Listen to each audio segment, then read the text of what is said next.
Ibu, bapak, dan saudara-saudara, malam hari ini sebetulnya bukan pribadi kami atau saya yang memilih judul, tetapi tuan rumah yang menyodorkan judul itu kepada kami, kepada saya, memberikan arti pada kehidupan. Ini seperti PR, Ibu Bapak, ya. Seperti orang yang akan maju ujian, ya. Karena sudah temanya itu, topiknya sudah ditentukan begitu. Ibu, bapak, dan saudara-saudara, saya ingin membuka pembicaraan malam hari ini dengan satu kisah yang amat menarik yang terjadi pada zaman waktu Guru Agung Buddha Gautama masih hidup. Tetapi kisah ini enak didengar, hanya mungkin tidak mudah untuk dimengerti. Tetapi menarik, sangat menarik. Suatu hari, Guru Agung kita datang ke kota Alawi. Beliau datang ke balai kota, tetapi Alawi ini sebetulnya kota kecil, ya, bukan kota besar. Dan di balai kota itu telah berkumpul banyak orang, tokoh-tokoh masyarakat, penduduk, untuk mendengarkan ceramah khotbah dhamma dari Guru Agung kita sendiri.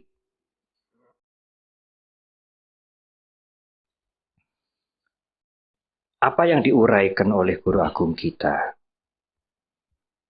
Pada kesempatan itu, Guru Agung kita menguraikan bahwa betapa singkatnya kehidupan ini. Jadi hidup kita sebagai manusia ini tidak panjang, tidak lama, singkat. Dan hidup ini adalah sesuatu yang tidak pasti. Kita sekarang berada di sini, tetapi besok mungkin kita sudah berada di tempat yang sangat berbeda dan menghadapi atau mengalami keadaan, kondisi yang berbeda pada malam hari ini. Sekarang Anda mempunyai profesi seperti ini, tapi siapa tahu mungkin bulan depan atau tahun depan, apa yang Anda lakukan, apa yang Anda kerjakan, profesi Anda menjadi sangat berbeda dengan apa yang Anda lakukan sekarang. Dan perubahan itu sangat cepat sekali kalau kita melihat pikiran kita. Sekarang mungkin kita bisa rileks, bisa merasa cukup nyaman, tetapi 1-2 jam kemudian akan timbul ketegangan, timbul masalah. Hidup ini tidak pasti menurut Guru Agung kita. Tetapi kematian adalah pasti. Jiwitang aniatang, maranang niatang, maranang niatang. Beliau mengucapkan jiwitang aniatang sekali. Hidup aniata, tidak pasti. Tapi beliau mengucapkan maranang niatang sampai lebih dari sekali. Mati, maranang, niata, pasti. Mati, pasti. Itulah inti khotbah dari Guru Agung kita. Kemudian beliau meninggalkan kota Alawi itu. Beberapa tahun kemudian, Guru Agung Buddha Gautama itu datang kembali ke kota itu. Dan para pemuka-pemuka kota sudah mempersiapkan tempat di bangsal itu, di balai kota itu, seperti waktu beberapa tahun yang lalu beliau datang. Masyarakat sudah datang, pimpinan-pimpinan masyarakat juga sudah berkumpul. Tetapi guru agung kita belum mau berbicara. Seperti ada yang ditunggu.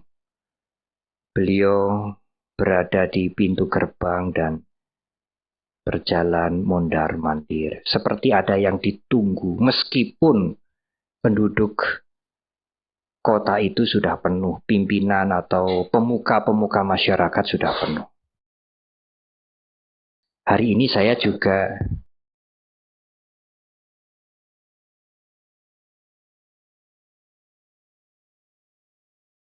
Ibu, Bapak, dan Saudara mungkin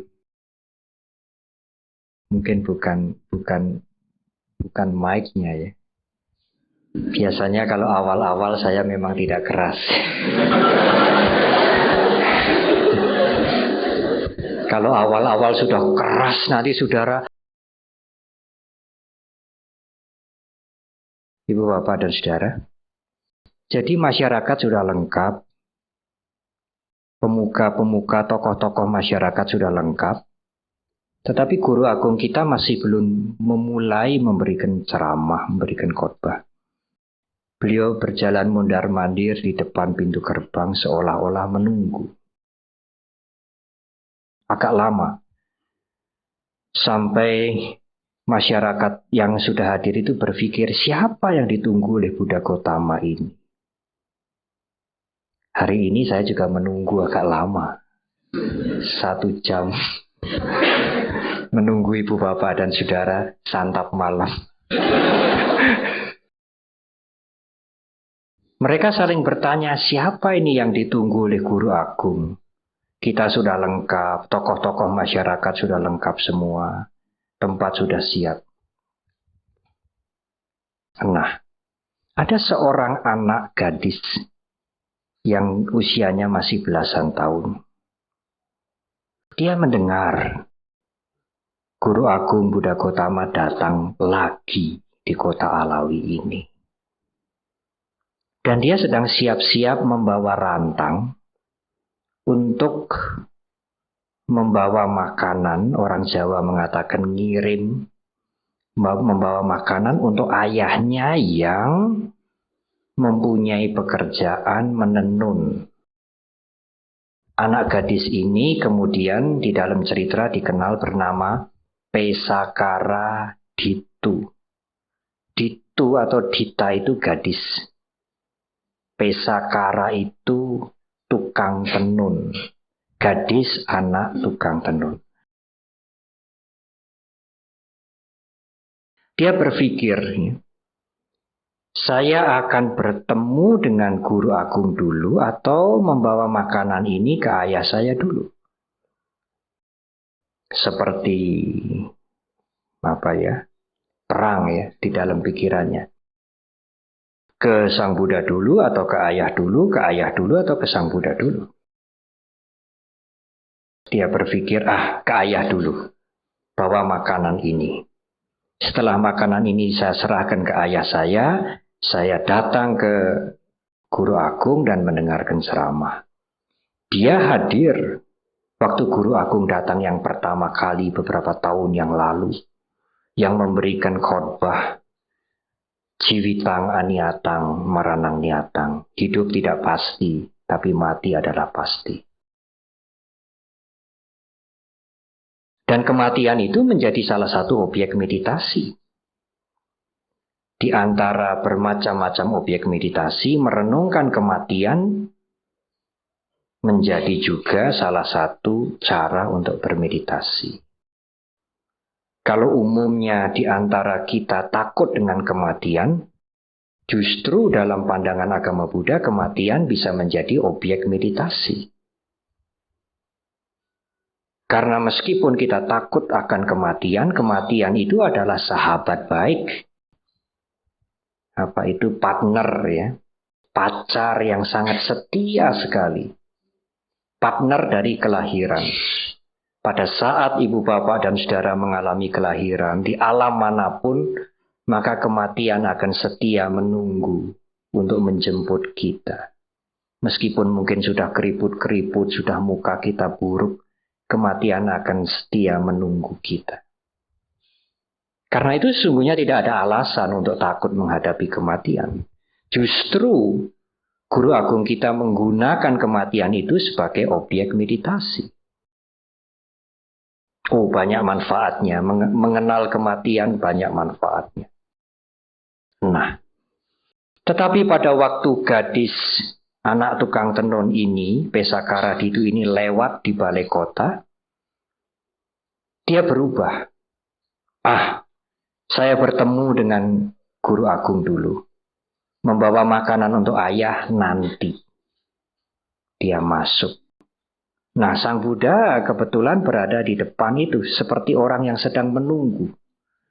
Siapa yang ditunggu oleh guru agung kita? Yang ditunggu sebetulnya si gadis anak tukang tenun yang masih belasan tahun itu.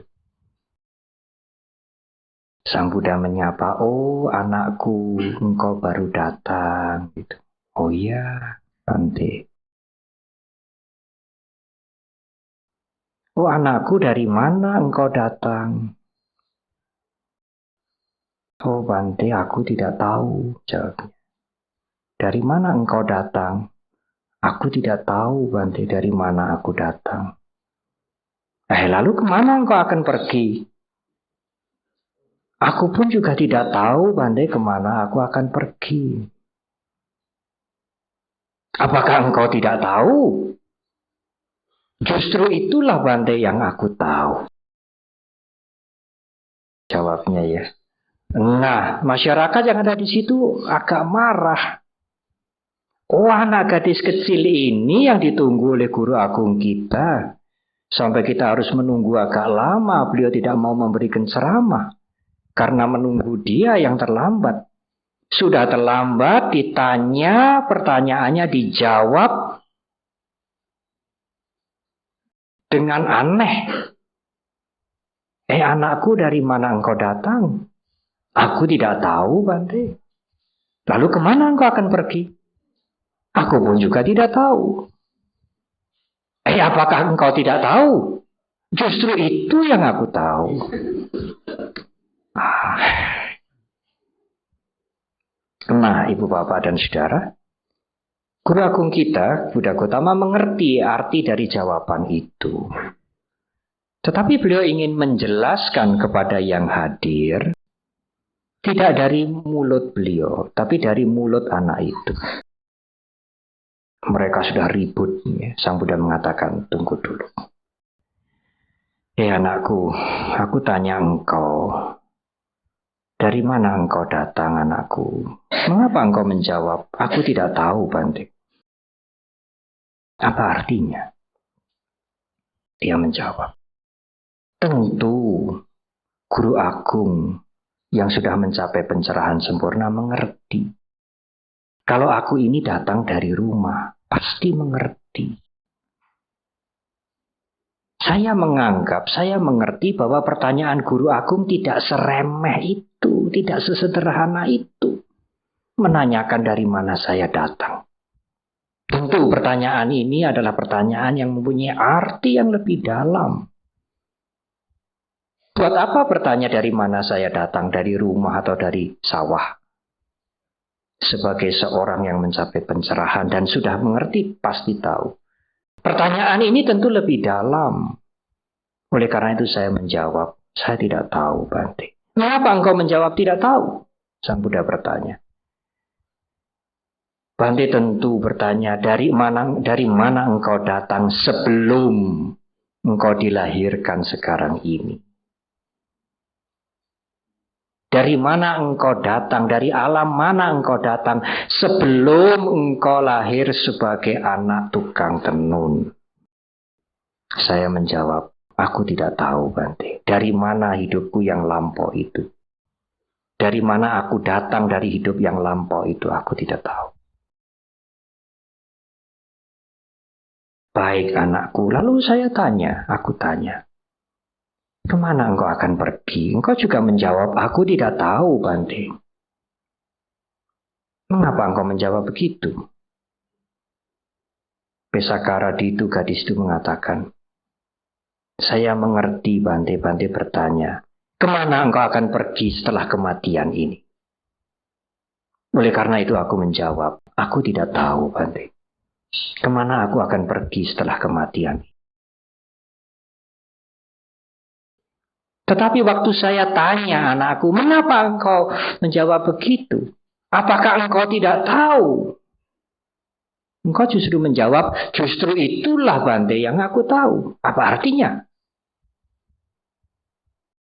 Pesakara itu mengatakan, saya mengerti. Bante bertanya, anakku, apakah engkau tidak tahu bahwa kehidupan ini akan berakhir dengan kematian? Apakah engkau tidak tahu bahwa mati itu pasti? Justru itulah yang aku paling tahu, bahwa hidup ini pasti berakhir dengan kematian. Itu yang paling aku tahu. Dari mana aku datang sebelum menjadi Panyawaro, aku tidak tahu.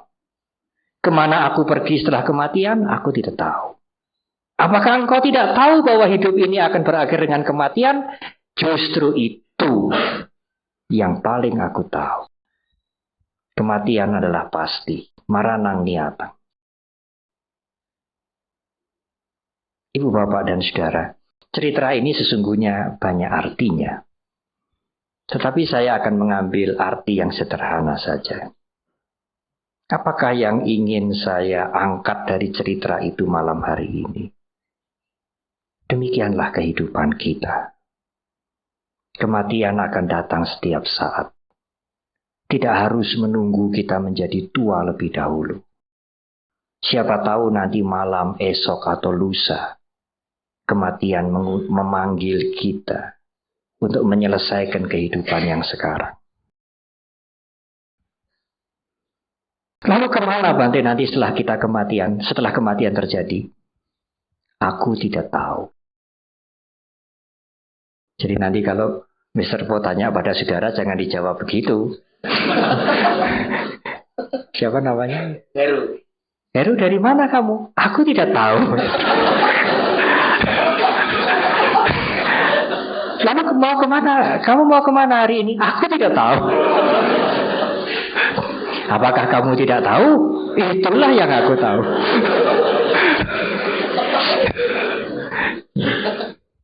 Betapa singkatnya kehidupan ini, Ibu, Bapak, dan Saudara. Kematian pasti datang. Dan kematian datang setiap saat.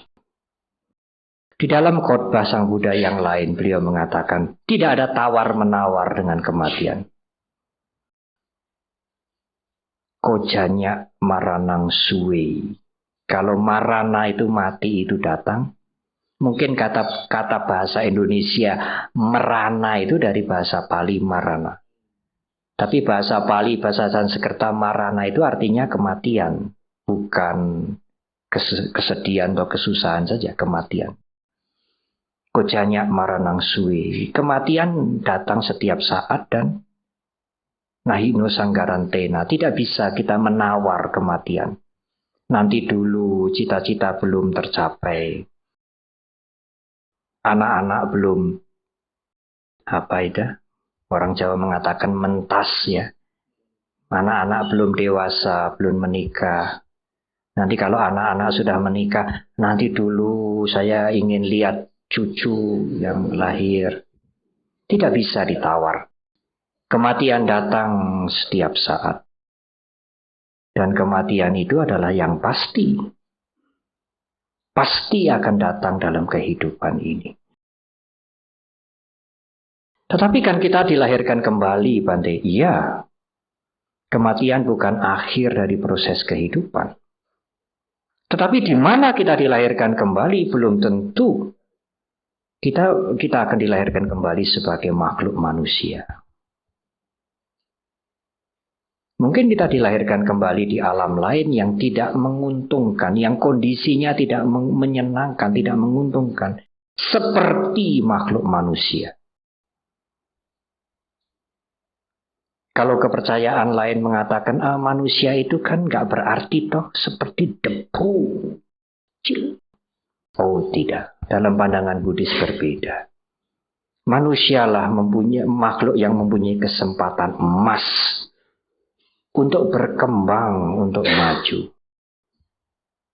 Para Buddha mencapai kebuddhaannya sebagai manusia, tidak sebagai dewa.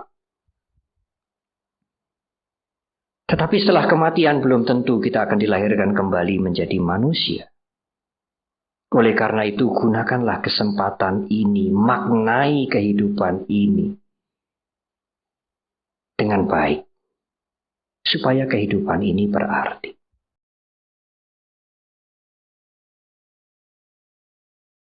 Tetapi bagaimana Bante memberikan makna, memberikan manfaat supaya kehidupan ini berarti?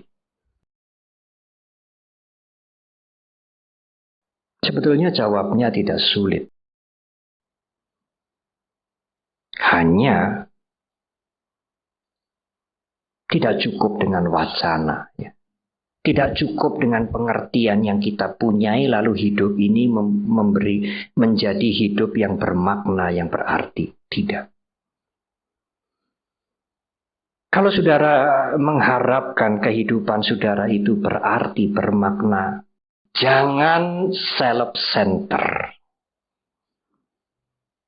Apa artinya self-center? Hanya berpikir aku, diriku, aku, kesenanganku, manfaat untukku. Self-center, egosentris, aku sentris. Pada saat saudara memulai dengan aku, tidak banyak manfaat kehidupan saudara pada kehidupan yang sekarang ini. Semakin Anda memikirkan diri Anda, semakin hidup Anda tidak bermanfaat.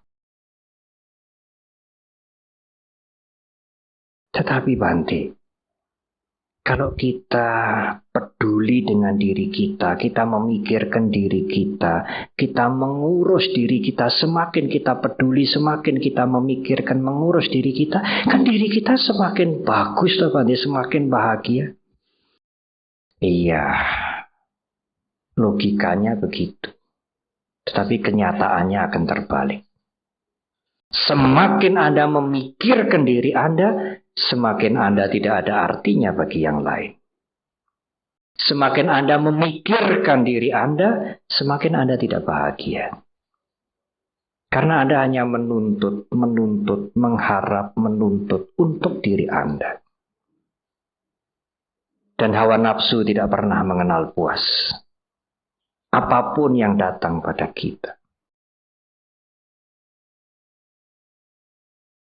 Saya sering mencontohkan orang yang lagi dimabuk cinta. Dia tidak self-center. Dia hanya memikirkan untuk pasangannya. Kalau sang pria, dia hanya memikirkan sang wanita. Bahasa gaulnya, dia hanya mikirkan ceweknya. Ya, bahasa gaulnya begitu. Apa ya yang saya bisa lakukan pada dia? Apa yang saya bisa berikan pada dia supaya pasangan saya itu senang, bahagia. Yang buruk-buruk saya simpan. Dia hanya selalu berpikir untuk dia, bukan untukku. Demikian juga sang wanita. Dia selalu berpikir untuk pacarnya itu, apa yang bisa saya berikan, saya lakukan untuk pasangan saya, supaya pasangan saya itu senang, gembira, bahagia. Yang buruk-buruk saya simpan. Dan kalau dia bisa melakukan itu, pasangannya menerima, oh dia bahagia. Tetapi nanti kalau sudah peresmian, sudah punya anak 1 atau 2, menjadi terbalik. Sekarang bukan sang suami memikirkan apa yang bisa saya berikan untuk membahagiakan istri saya, tetapi terbalik. Mengapa istri saya tidak mengerti saya?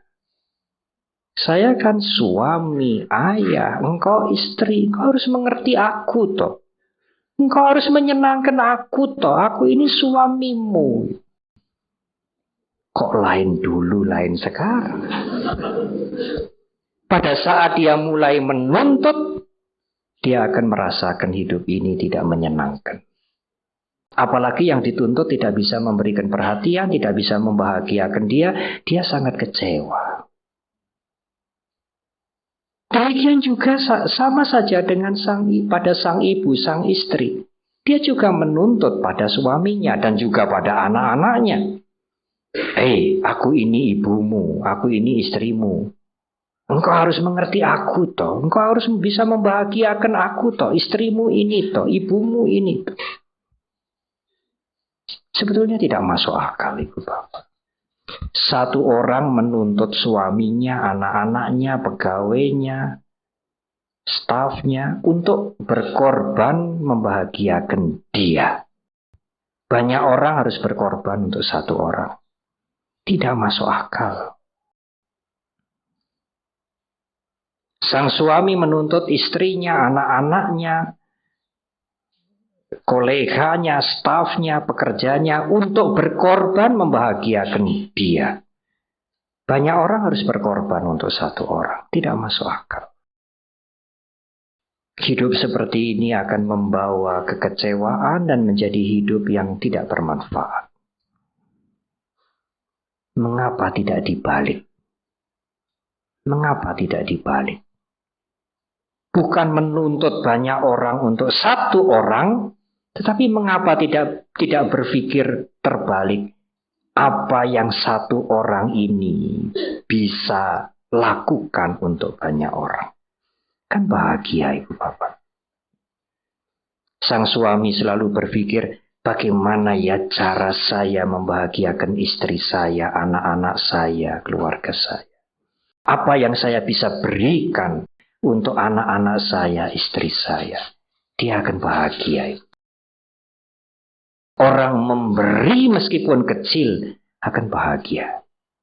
Tapi orang menuntut meskipun mendapatkan banyak, dia tidak pernah puas. Demikian juga anak-anak, demikian juga istri. Janganlah menuntut suami, janganlah menuntut orang tua. Apa yang dia bisa berikan pada saya.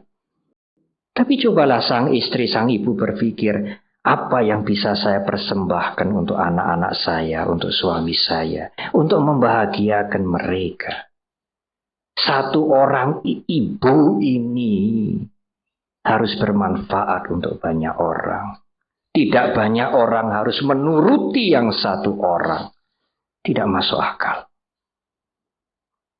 Pada saat seorang ibu mulai memikirkan anaknya, suaminya, apa yang bisa saya lakukan untuk membahagiakan mereka, ibu ini mulai bahagia. Tetapi pada saat dia mulai menuntut, dia mulai menderita. Ibu bapak dan saudara-saudara, betapa bahayanya self-center itu. Dunia Anda seolah-olah diri Anda sendiri. Semuanya harus berkorban, harus melakukan sesuatu, bila perlu harus diubah untuk membahagiakan dan menyenangkan aku. Dengan demikian aku akan bahagia dalam kehidupan yang sekarang ini. Tidak mungkin, saudara. Justru kalau saudara mulai memikirkan saja. Apalagi bisa melakukan sesuatu untuk orang lain, Anda akan mulai bahagia. Ya tidak mungkin, Bante, kami bukan biku, bagaimana memikirkan orang lain. Orang lain itu tidak harus orang banyak, Ibu Bapak. Yang saya maksudkan orang lain itu bukan dirinya sendiri. Istrinya, suaminya, anak-anaknya, temannya, keluarganya. Syukur orang banyak.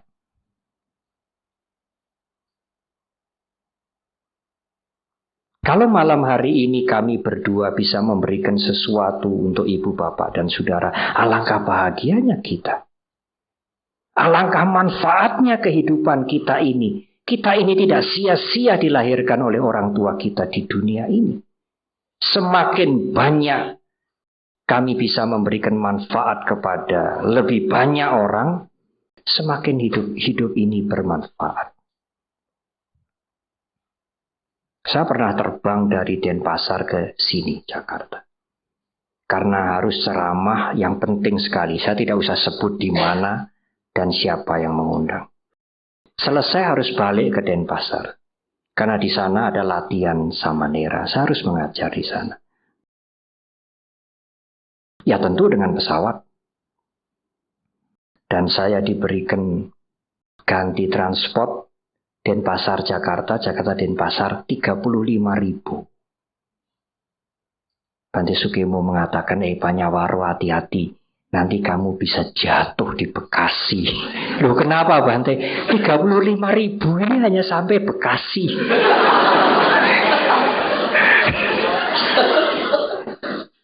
Tapi apakah Bante bahagia? Oh ya, saya sangat bahagia. Karena ceramah itu gabungan dari beberapa organisasi. Saya mampu menyampaikan dengan baik seperti malam hari ini. Lebih baik dari di Surabaya. Meskipun di Surabaya itu undangannya dijual mahal sekali. Saya merasa malam hari ini saya bisa menyampaikan pengertian kepada ibu bapak dengan baik. Batuknya juga tidak keluar.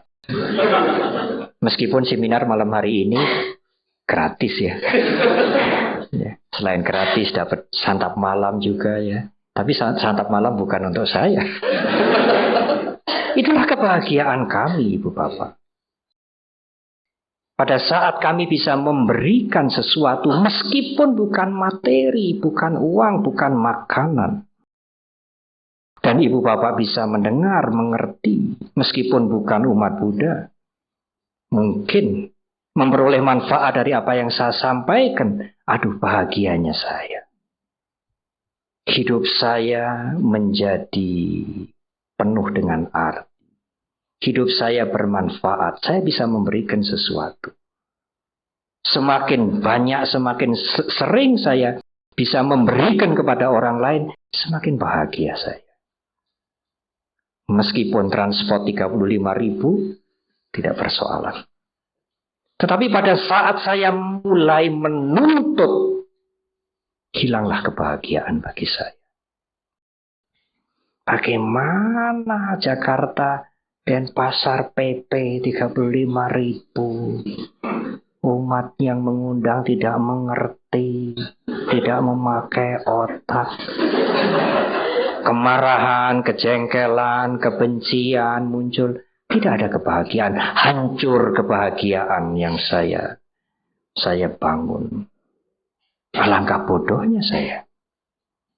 Mulai saya menuntut, mulai kita menuntut, kita mulai menderita. Mulai memikirkan yang lain, apalagi bisa memberikan sesuatu pada yang lain, kita mulai bahagia. Jadi dari mana Bante supaya kehidupan ini lebih bermanfaat, lebih mempunyai arti, harus mengubah cara berpikir. Yang semula aku sentris, yang semula egosentris, harus diubah dengan to serve others. Melayani yang lain, memberikan untuk yang lain, membantu untuk yang lain. Saya pernah cerita tentang seorang biksuni dari Italia itu tuh. Yang menjadi biksuni di agama Buddha Tibet. Lama. Dan dia belajar meditasi belasan tahun. Retreat. Suatu hari temannya dari Italia datang tanya. Kamu ini orang barat ikut agama Buddha. Belajar meditasi lama sekali. Apa sih yang kamu dapat? Apa sih yang kamu dapat? Ibu bapak kan juga sering bertanya begitu mungkin ya. Saya ini Mr. Po sudah jadi umat Buddha 10 tahun lebih. Kok begini-begini aja? Apa sih yang saya dapat ini ya?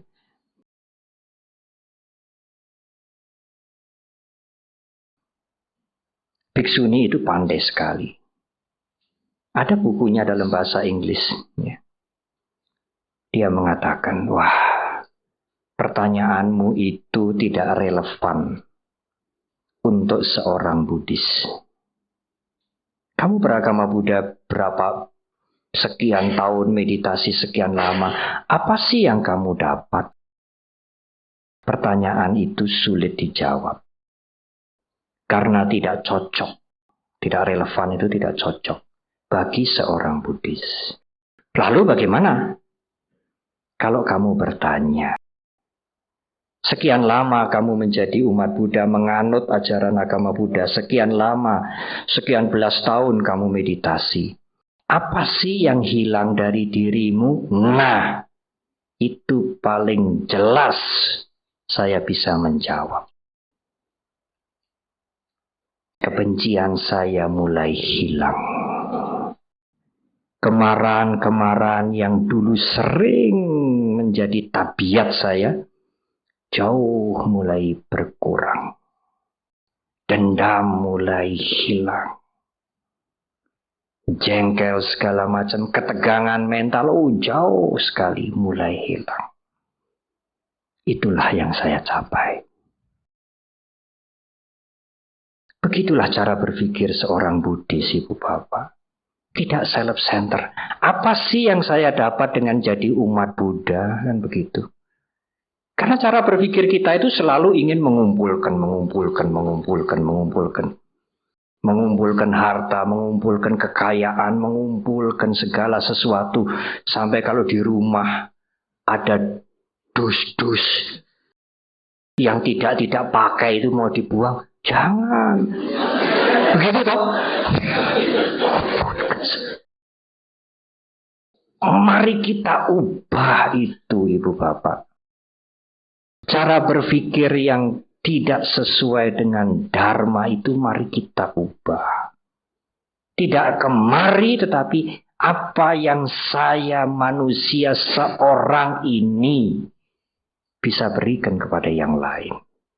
Alangkah bergunanya hidup seperti itu.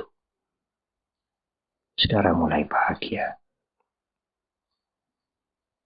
Karena sumber ketidakbahagiaan dan jalan untuk menuju kebahagiaan itu persis ada di dalam dan dari dalam diri kita. Bukan faktor yang di luar. Cobalah Ibu Bapak berusaha untuk mengurangi self-center itu. Dengan melayani yang lain.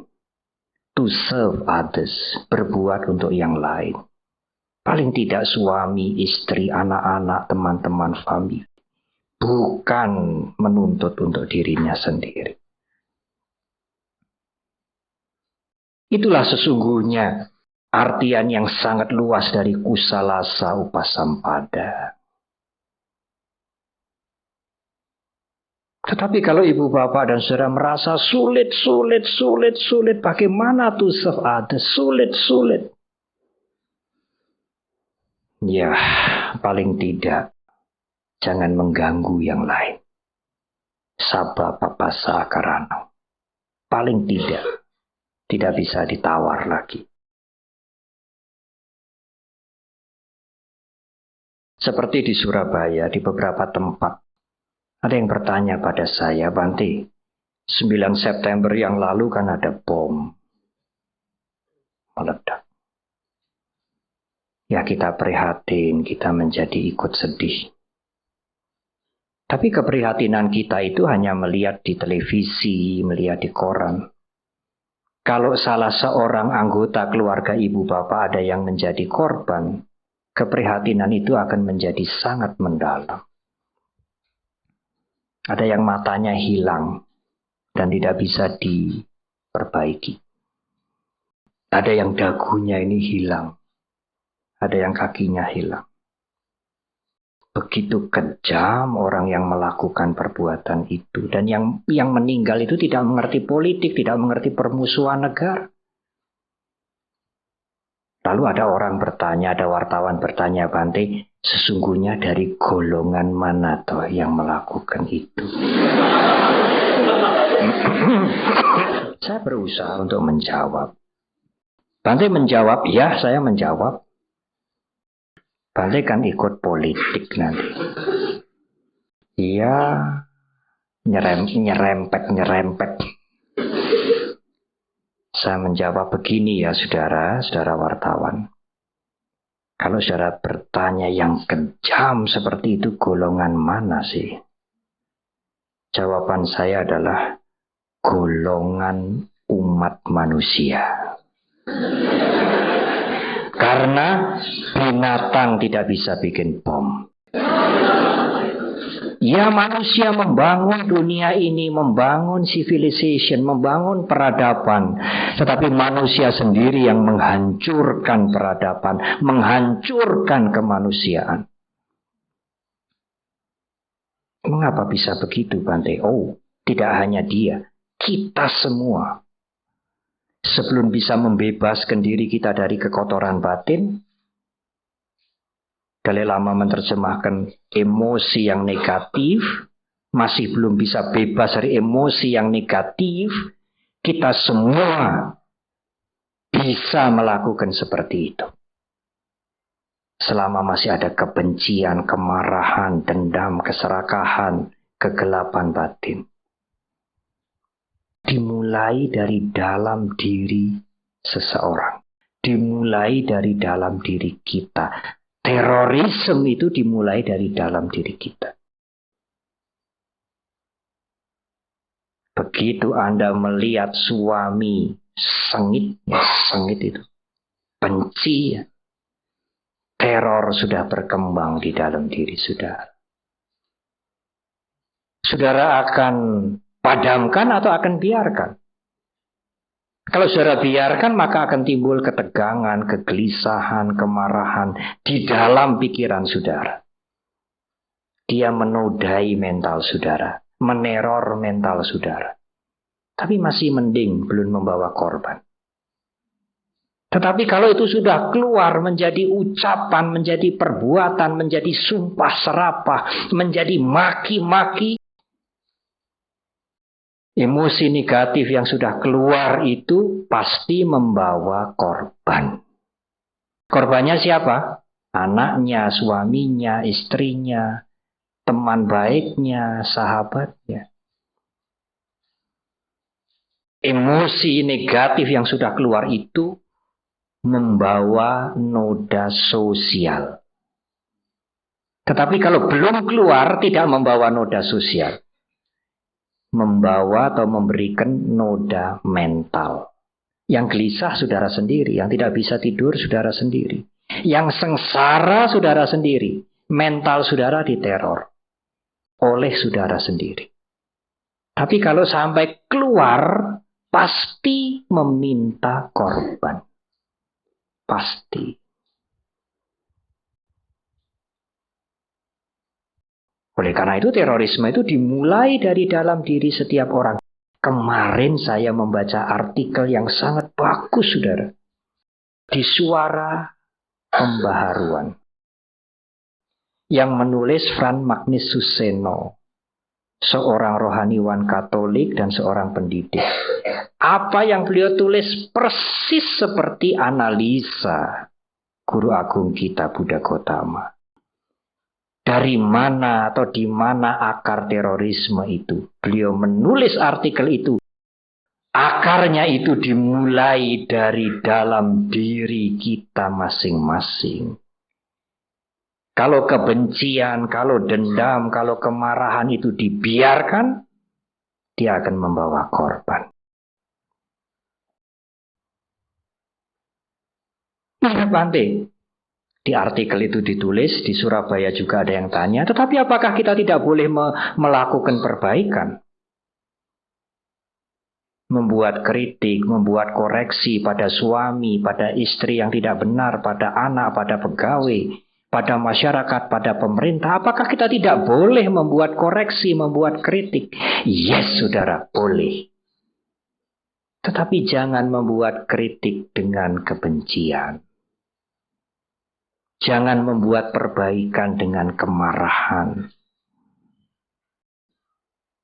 Alangkah rendahnya kita. Apakah kita tidak bisa membuat kritik, membuat koreksi dengan kasih sayang, compassion, dengan karuna, bukan dengan kebencian? Wah, tapi sulit Bante kalau melihat suami tidak benar itu, benci saya. Saudara akan hancur. Suami atau istri Anda melakukan perilaku yang tidak baik, saudara memberikan koreksi, tapi koreksi itu sebagai kesempatan untuk melampiaskan kebencian. Cobalah memberikan koreksi dengan tidak terseret dengan kebencian, oleh kemarahan. Ya, meditasi. Meditasi akan memberikan hidup ini lebih bermakna. Meditasi akan memberikan kehidupan ini berharga. Kita bisa memberikan koreksi tanpa diseret atau tanpa terseret oleh kebencian, oleh kemarahan.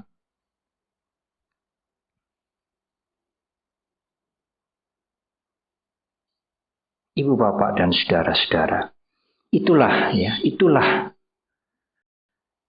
secara singkat apa yang harus kita lakukan untuk memaknai hidup ini yang singkat. Memang hidup ini tidak pasti, jiwitang aniatang, tetapi mari kita isi dengan sikap yang benar, dengan sikap mental yang benar.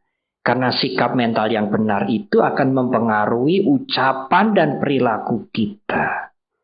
Dari mana toh sumbernya ucapan dan perilaku itu?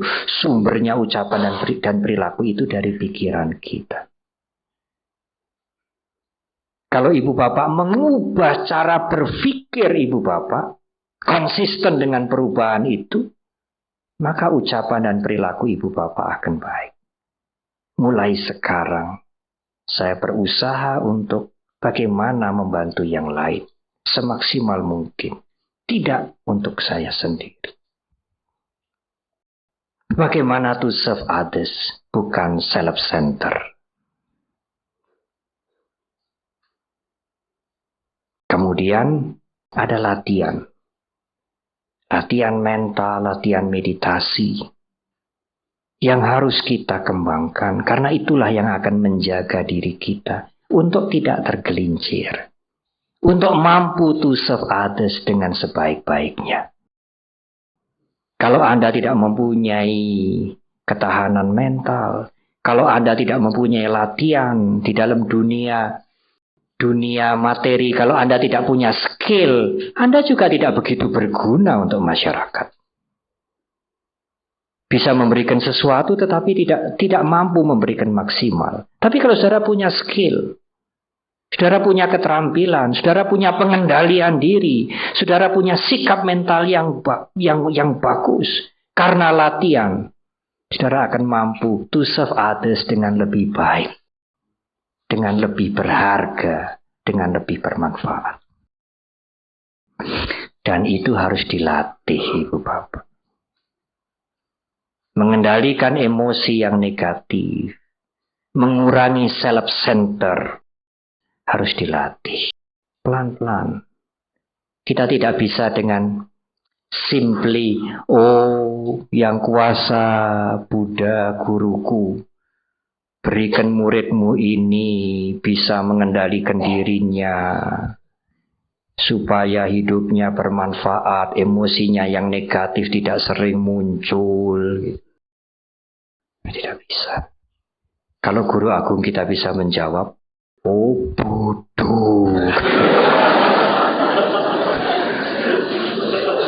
Sudah diberi jalannya, diberi contoh dengan terang, dengan jelas sekali. Latihlah. Kalau Anda tidak berlatih, Anda tidak akan mencapai kemajuan. Fisik saja harus dilatih. Menjadi olahragawan harus latihan mati-matian. Tidak ada orang yang lahir menjadi olahragawan. Dia harus latihan. Apalagi mental. Kalau ibu, bapak, suami, istri, anak-anak, semuanya, kita semua tidak mempunyai latihan mental.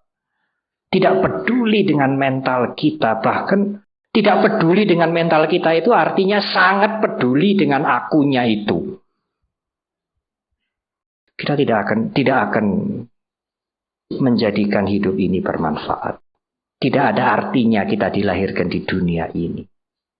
Hanya menambahi jumlah dan creates many problems. Membuat banyak macam masalah. Mari kita ubah cara berpikir itu. Mulai sekarang, apa yang bisa saya berikan untuk orang lain? Untuk suami, untuk anak-anak, untuk istri. Kalau di kantor, untuk kolega saya, untuk bawahan saya, sebagai biku, apa yang bisa saya berikan? Untuk masyarakat, untuk umat Buddha, untuk masyarakat. Tidak hanya untuk umat Buddha, untuk masyarakat. Kita mengubah cara berpikir kita dari egosentris, dari self-center menjadi to serve others. Hidup kita akan berarti dan kita akan bahagia. Mudah? Memang tidak mudah, Ibu Bapak. Tapi kita harus mulai. Kapan kita harus mulai? Sekarang. Terima kasih.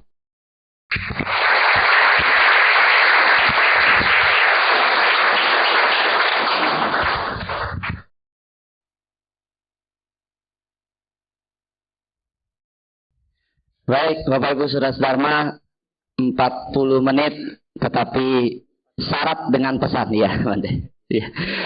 Syarat dengan pesan-pesan Dharma yang begitu dalam. Tadi Bante sudah memberikan contoh kisah anak tukang tenun mengenai tipe manusia.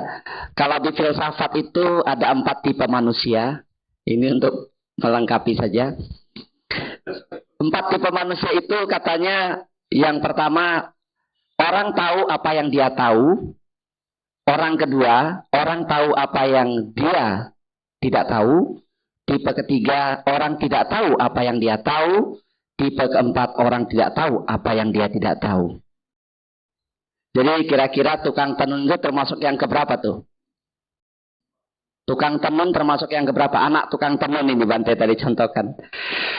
Dalam bahasa Inggrisnya lebih mudah disebutkan, people know what they know.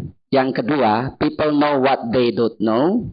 Yang ketiga, people don't know what they know. Yang keempat, people don't know what they don't know. Termasuk yang keberapa, Bapak Ibu? Termasuk yang masih kurang tepat, ya. Si putri dari tukang tenun ini kan, dia tahu apa yang dia tidak tahu, gitu kan? Betul ya? Dia tahu bahwa yang dia tahu adalah ini, gitu kan? Betul ya? Kira-kira tipe yang keberapa? Tipe yang ketiga saya rasa ya. Jadi dia tahu apa yang dia tidak tahu. Dia tahu apa yang dia tahu, dia tidak tahu apa yang dia tahu. Ya bolak-balik begitulah. Soalnya kalau filsafat itu agak susah ya Bante. Tapi dia tahu pasti bahwa dia mati. Iya. Itu dia tahu yang pasti tahu. Iya. Yang Bante menyampaikan ini untuk membuka pintu Anda bertanya ya. Bante katakan tadi hidup bermakna tidak hanya dalam wacana. Ya, tapi harus ada prakteknya. Kemarin saya diundang IAIN yang sekarang ganti nama Universitas Islam Negeri. Bante, saya berbicara dengan Dr. Romo Muji Sutrisno, ada Dr. Komarudin, kemudian ada Dr. Chandra Setiawan dari Matakin, Konghucu, dan saya dari Buddhis. Saya menyampaikan hal yang sama Bante, yang tadi Bante katakan Bante ya. Bahwasanya saya katakan ketika orang bertanya, yang mahasiswa yang bertanya program S2 dari IAIN Islam ya, mereka bertanya kenapa banyak pemuka agama seperti Bante, biksu dan lain-lain, tapi peperangan kok terus jalan. Apa yang salah di ajaran? Nah, saya menjawabnya persis seperti yang Bante sampaikan kepada kita malam ini, saya katakan bahwa karena selama ini ajaran agama hanya diajarkan pada tataran filosofis saja, pada tataran wacana saja, bahasa gampangnya. Nah, sekarang yang kita pentingkan adalah bagaimana mengajarkan ajaran yang Bante katakan tadi, mengajarkan agama bukan pada tataran filosofis, tapi pada tataran prakteknya, tataran praktisnya. Bagaimana orang menjalankan, itu jauh lebih penting ya Bante ya. Tadi Bante katakan melalui meditasi dan seterusnya, untuk membingkai kehidupan kita, supaya hidup kita jadi benar. Kemudian hidup jangan terlalu banyak menuntut. Nanti akan menderita. Dan Bante berulang-ulang kali mengucapkan beberapa kata yang mungkin Anda ingat. Bahagiakan orang lain, jangan kita self-center. Ya, memikirkan diri sendiri. Saya teringat lagunya Panche Pondaak. Lagu Panche Pondaak yang berjudul Aku Melakukan Semua Ini sebenarnya adalah, judul lagunya, Demi Kau dan Sebuah Hati. Itu ada lagunya ya, Demi Kau dan Sebuah Hati. Dan Bante tadi self-center mengucapkan berulang-ulang, saya teringat satu ucapan John Maxwell Bante yang mengatakan, people don't care how much you know until they know how much you care. Sudah bisa ditangkap Bapak Ibu? People don't care how much you know until they know how much you care. Orang tidak peduli Anda itu sepinter apa, sampai Anda melakukan sesuatu buat mereka. Nah, itu yang Bante katakan tadi, kira-kira relevansinya kepada ajaran John Maxwell seperti itu ya.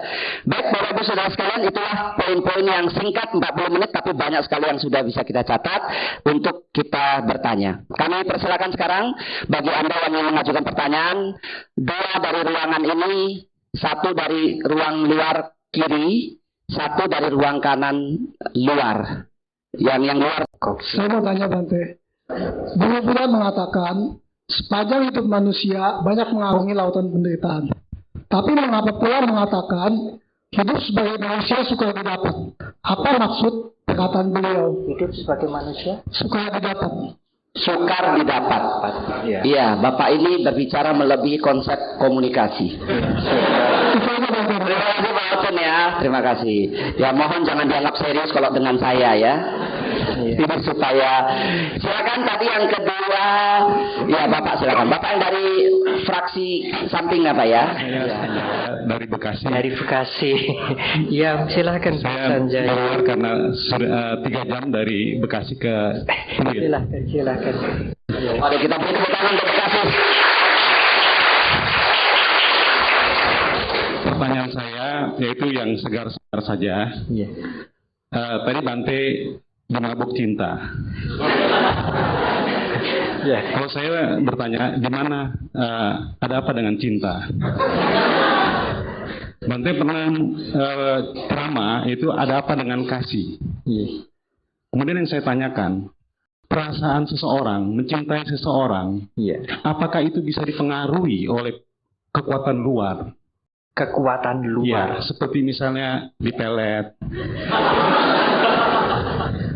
Atau ya seperti itu. Iya. Menarik ini, menarik sekali. Ini orang Bekasi kok ceritanya dipelet aja ya. Enggak. Silakan. Saya menyarankan harus bikin topik di sini, cinta dan pelet gitu.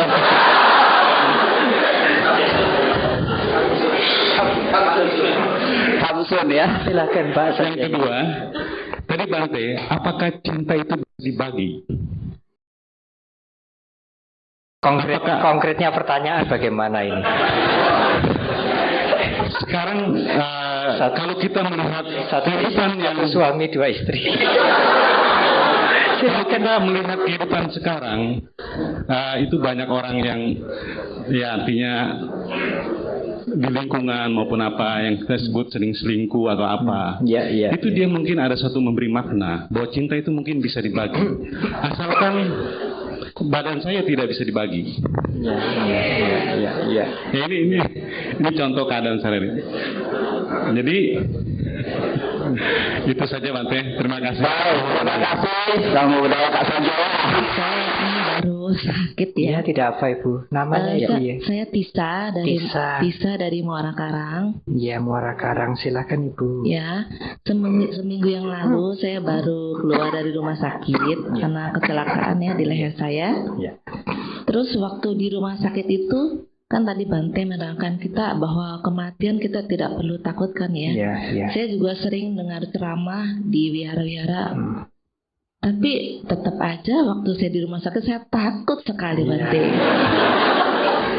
Jadi di rumah sakit baru masuk aja saya udah doa terus. Jadi pokoknya saya takut sekali. Jadi waktu misalnya MRI itu yang ronsen di leher 45 menit Bante itu bunyi-bunyi terus, padahal saya udah meditasi setengah mati 30 menit udah nggak tahan Bante.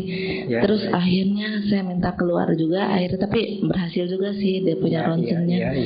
Jadi saya mau tanya caranya bagaimana ya supaya maksudnya kita jangan sampai tegang begitu, padahal saya juga tiap hari juga doa di sana gitu. Iya. Kasih Bante. Terima kasih. Baik, terima kasih Bu Tisa. Kita ikut prihatin. Pertanyaan yang bagus-bagus Ibu Bapak ya. Ya, saya mengharapkan semoga Ibu cepat pulih kembali ya Ibu ya. Ya, memang jasmani ini tidak bisa terhindar dari sakit ya, dari kelapukan. Tetapi kalau kita punya latihan, suatu saat jasmani saya juga lapuk ya, meskipun saya menjadi biku, mengajar dhamma dengan sebaik-baiknya untuk banyak orang, jasmani saya juga akan lapuk. Tetapi biarlah kalau jasmani ini sudah waktunya lapuk, tetapi mental kita jangan ikut lapuk. Sebab kalau mental itu dijaga, meskipun kematian terjadi, mental kita tidak akan ikut mati. Meskipun sakit sedang kita alami, kalau kita mempunyai latihan, menjaga mental kita dengan latihan, mental kita tidak harus ikut sakit. Memang menghadapi kematian bukan sesuatu yang mudah. Bukan hanya dengan mendengarkan ceramah, mendengarkan khotbah, kemudian saya besok Pak Mr. Po berani mati saya. Menghadapi kematian dengan wajar bukan berarti takut mati. Tetapi juga bukan berarti mencari mati. Saya pernah ke Singapura dulu dengan rombongan. Ada Pak Budi Setiawan waktu masih jadi direktur. Saya mengatakan, wah Singapura ini bersih ya Pak Budi ya. Iya Bante, orang Singapura ini takut mati. Kalau orang Jepang Bante, berani mati dia. Saya iseng-iseng. Nah kalau orang Indonesia, cari mati.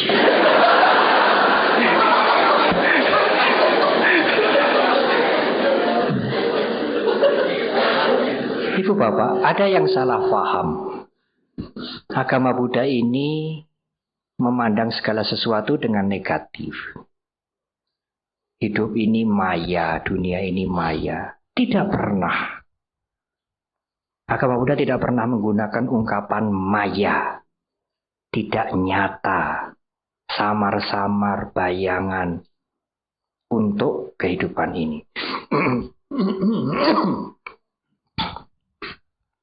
Tetapi agama Buddha mengingatkan kita bahwa alam semesta ini, sekitar kita dan kita ini tidak kekal. Rumah ini tidak kekal, bisa lapuk, ya, bisa rusak.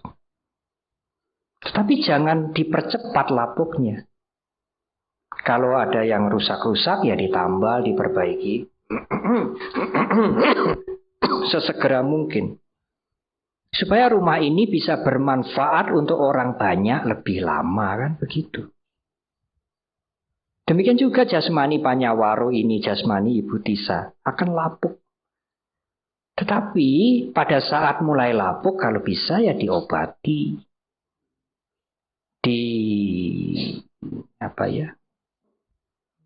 Disembuhkan supaya jasmani ini bisa berguna untuk orang banyak lebih lama. Itu motivasinya. motivasi kita itu kalau jasmani kita sehat ini kita bisa enjoy, kita bisa bersenang-senang lebih lama. Oh tidak.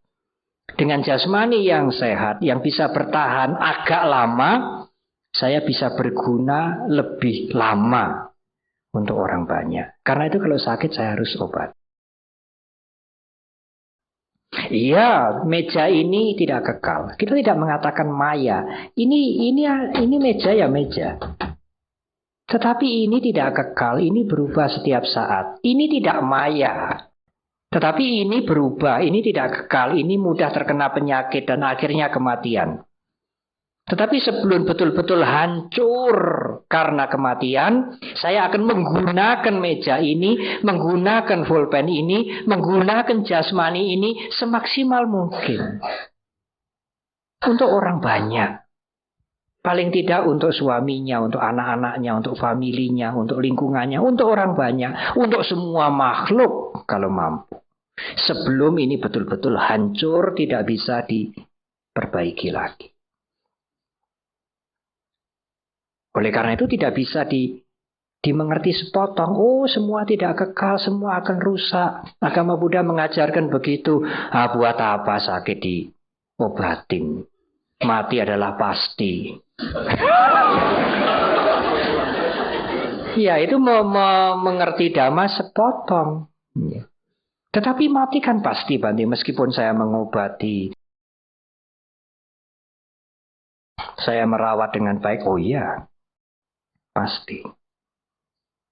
Tidak bisa dihindari. Meskipun kita mengobati jasmani ini, menggunakan jasmani ini lebih lama, kematian adalah pasti. Bagaimana menghadapi itu? Dengan latihan.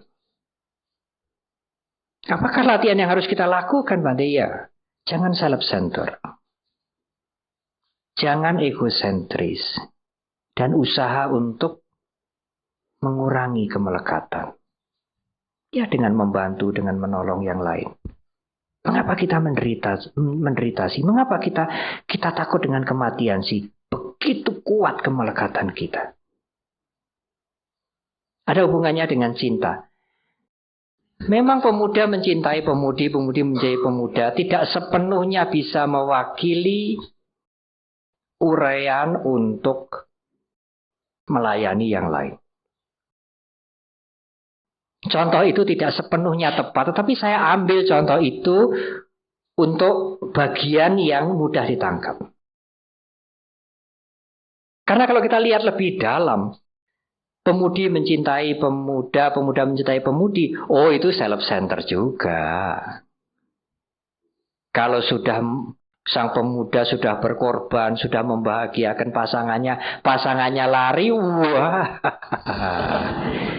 kiamatlah dunia ini, habis.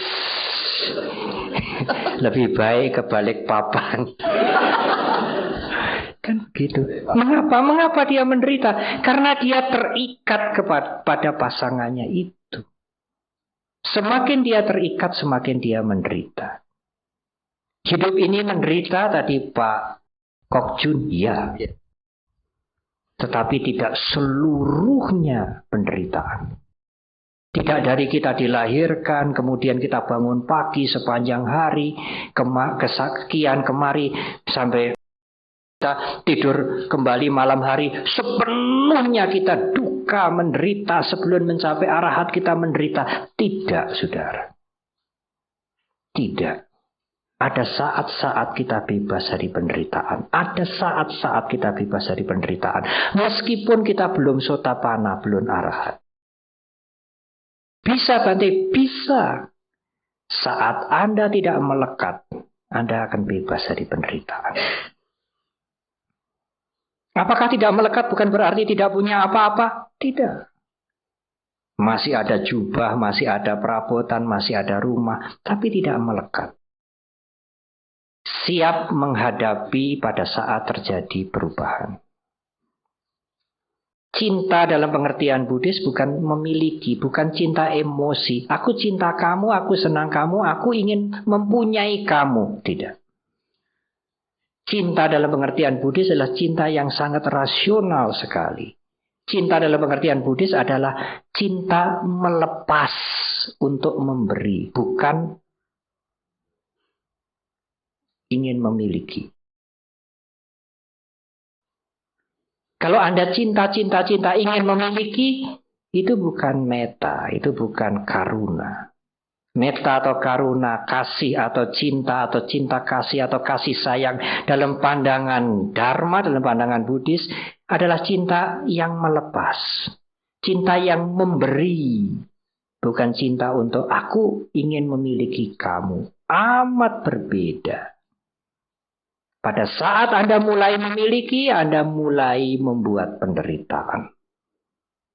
Pada saat Anda mulai memberi, Anda mulai membebaskan diri dari penderitaan. Meskipun belum total. Meskipun belum arahat. Saya sering memberikan contoh, kemarin saya memberikan contoh pot. Kalau Anda punya pot hadiah dari teman, dari Jepang atau dari Tiongkok, 30 juta, 20 juta. Kemudian pagi-pagi, pembantu Anda ngepel. Perang pecah. Bu, potnya pecah. Di sini. Berapa lama kamu ikut saya? Berapa tahun? Matamu di mana? Marah-marah. Siang ketemu anaknya itu, pembantunya itu, sini. Sore ketemu, sini. Besok ketemu, sini.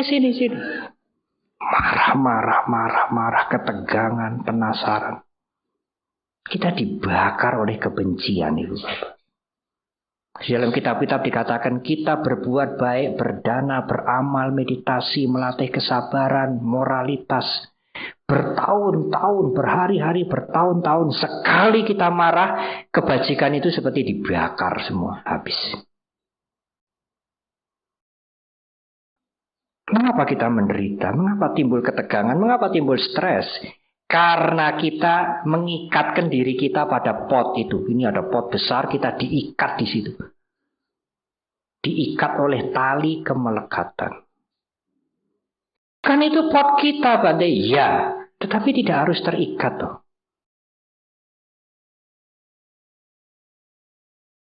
Mengapa dia stres begitu? Mengapa dia menderita begitu? Mengapa dia marah-marah 2-3 hari?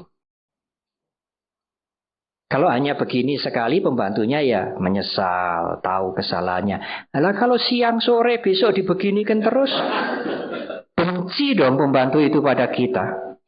Dia bisa keluar dengan sakit hati meskipun dia sudah mengabdi bertahun-tahun. Kerugiannya tidak pembantu kita keluar dan dia membenci pada kita. Kebencian kita ini yang membakar kita. Timbul ketegangan, kemarahan. Kenapa begitu? Iya, potnya pecah sih, Bante. Kalau potnya nggak pecah, ya dia tidak menderita. Jadi dia menderita begitu karena potnya pecah. Iya sih, potnya pecah. Nah, kalau potnya tetangganya pecah, kok nggak menderita? Tetangganya, pembantunya ngepel. Perang pecah. Oh, pecah itu potnya tetangga saya itu. Iya, maklumlah, tidak kekal di dunia ini.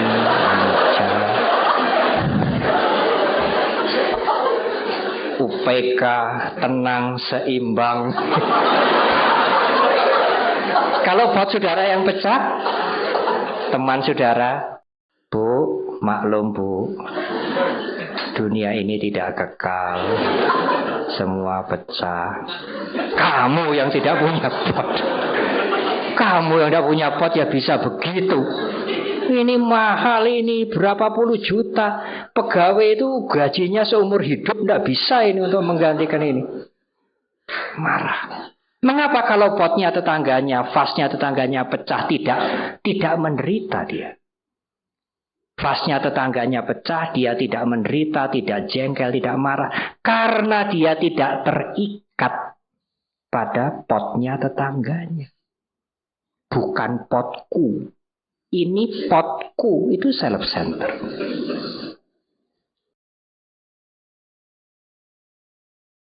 Boleh saya kasih buat contoh, boleh? Siapa? Heru. Maaf ya.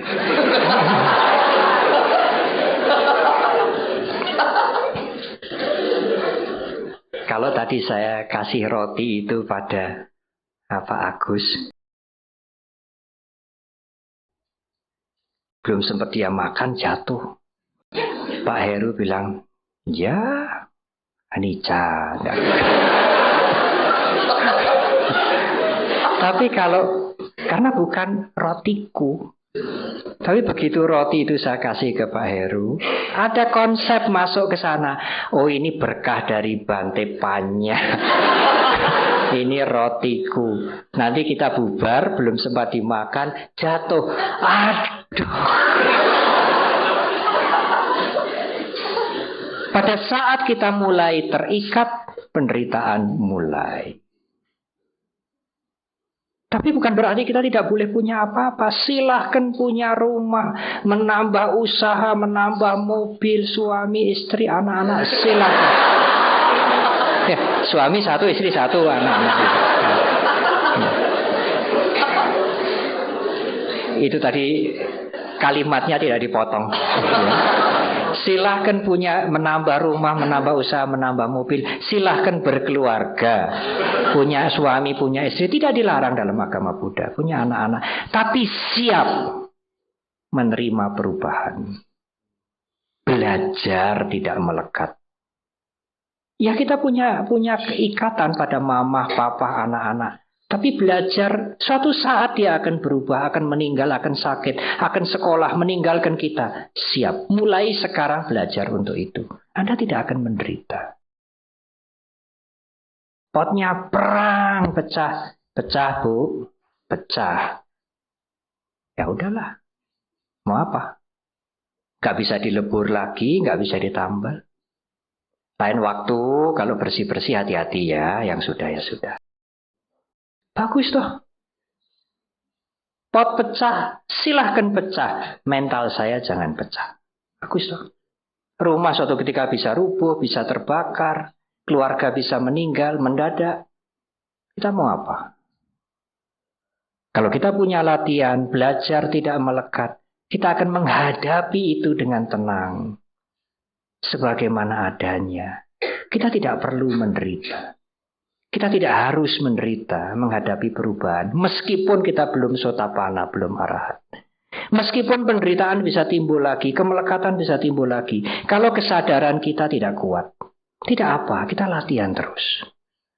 Tidak sepenuhnya hidup ini penderitaan. Tidak. Sang Buddhanya mengatakan, idangko panyabikawe dukang arya sajang saja. Para biku, saya beritahu ya, ada penderitaan di dunia ini. Sudah. Beliau tidak mengatakan semua bentuk hidup yang bagaimanapun penderitaan. Tidak ada kalimat itu. Di dunia ini ada penderitaan. Ya, titik. Bagaimana penderitaan itu muncul? Karena kita membuat kemelekatan. Kalau kita mempunyai kewaspadaan, mempunyai wisdom, berhati-hati, tidak mudah melekat, tidak akan menderita. Nanti kalau yang belakang-belakang minta pada Pak Herman, Pak Heru, itu tarnya dari Bante Panya untuk saya saja ya, kasih saja.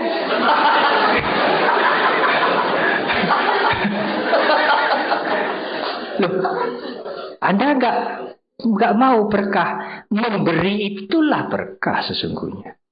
Yang memberi itulah yang mendapatkan berkah. Bukan yang minta. Kan cara berpikir kita kan begitu. Oh Buddha, Bodhisattva, berikan berkah, minta berkah. Kalau Anda bisa memberi, Anda akan mendapatkan berkah. Bukan yang meminta. Agama Buddha tidak pernah mengajarkan kita meminta-minta. Tidak pernah. Ajaran awal agama Buddha apa? Memberilah. Memberi. Tidak meminta. Buddha Gautama tidak mendesain umatnya menjadi para pengemis. Memberilah, memberi. Dan memberi tidak harus dengan uang. Memberi perhatian, memberi nasihat. Meta di dalam Karania Metta Sutta kan begitu tuh. Apa tuh cinta kasih itu? Baca Karania Metta Sutta. Sako ujuca suhujuca, jujur dan sungguh-sungguh jujur. Salah satu kriteria orang yang punya cinta kasih. Jadi kalau kita suka nyolong, korupsi, omong kosong, dia punya cinta kasih. Dia cinta pada dirinya sendiri, self-centered.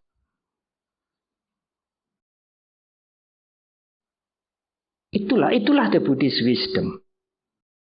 Baik punya perusahaan, baik punya mobil, berumah tangga, silahkan manfaatkan maksimal sebelum itu semua menjadi rusak. Jasmani ini pun sebelum rusak, manfaatkan maksimal.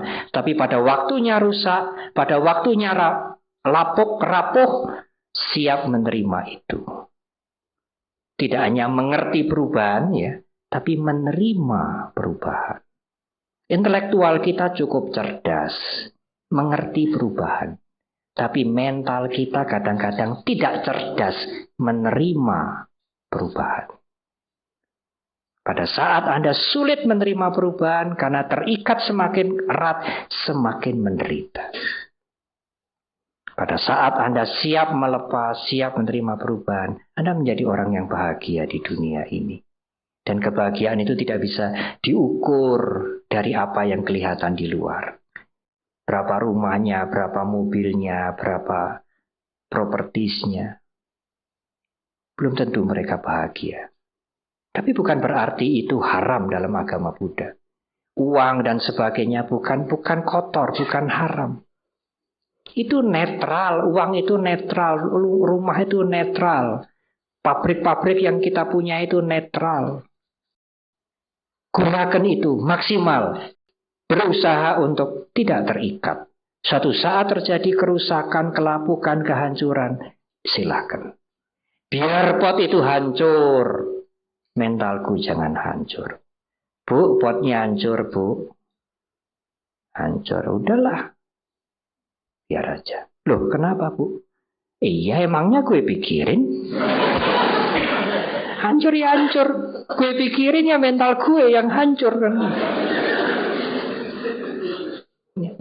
Itulah sikap mental seorang Buddhis. Saya kira. Semua budaya. Ya. Nama saya Sulastri. Ya, Sulastri. Iya, dari Sinar Budi. Saya mengenai tadi topik ceramah ya, dibilang bahwa kita harus bisa melayani orang lain. Iya. Tapi kadang-kadang kita bisa melayani orang lain, akan semakin banyak orang yang tergantung sama kita. Iya. Akan semakin banyak orang yang meminta dan mengharapkan kita. Iya. Kadang-kadang dalam melaksanakan itu semua, kadang-kadang sampai kita melayani itu merasa yang itu bisa melebihi dari kemampuan kita. Kadang-kadang kita merasa tidak berdaya gitu. Iya, iya. Nah itu juga kalau tidak hati-hati bisa jengkel itu. Iya, bisa jengkel. Iya, betul. Jadi bagaimana menyikapinya gitu. Hal-hal tuh seperti itu. Baik, terima kasih Sulastri. Ya, pesan saya satu, jangan mau digantung orang, jatuh ntar. Baik, pertanyaan kedua, namanya Pak? Nama budaya, nama saya Tahir. Ya. Tahir. Silakan. Buat orang awam untuk menjalankan atasila. Terima kasih. Atasila ya, baik. Ya, terima kasih Bante. Ya. Sebetulnya dengan apa yang tadi Bante sampaikan gitu ya. Dimana kita tuh untuk memberikan satu makna, kita juga lebih banyak memberi kepada orang lain gitu, ketimbang meminta, ya kan? Sekarang saya ambil dalam satu contoh kehidupan sehari-hari gitu ya. Umumnya gitu, ada juga kita tuh sudah katakanlah memberi, kita memberikan yang terbaik buat orang lain, baik itu dalam hal pekerjaan ataupun di rumah tangga. Namun dalam kenyataannya gitu ya, kadang ada juga orang gitu ya, lingkungan kita tuh nggak mendukung gitu loh Bante. Katakanlah kita sudah melakukan pekerjaan yang terbaik yang kita bisa, namun ada juga orang yang katakanlah tidak suka dengan kita gitu loh. Dimana dia orang udah melakukan terbaik ya, kok kayaknya tuh mencari muka gitu loh dengan bos gitu ya, supaya supaya naik promosi atau apa gitu ya. Sepertinya lingkungan itu malah tidak mendukung gitu Bante. Bagaimana Bante? Terima kasih. Ya baik, terima kasih Bante. Senada tadi pertanyaan dari saudari kita, senada dengan yang tertulis ya Bante. Mungkin saya bacakan supaya jangan kecewa. Saya kadang-kadang sering membantu, mengantar, dan menemani rekan-rekan di wihara, walaupun sampai larut malam. Ini sudah punya jiwa bodhisatwa ya. Tetapi selama saya merasa mampu, saya akan melakukannya dengan senang hati. Namun terkadang ada orang yang mengatakan, jangan terlalu sering. Kamu juga harus jaga badanmu sendiri. Pertanyaannya Bante, apakah yang saya lakukan itu salah? Karena saya berpikiran, kapan lagi saya dapat berkorban untuk orang lain kalau tidak sekarang? Ya. Silakan. 3 pertanyaan ini saling berkaitan sebetulnya.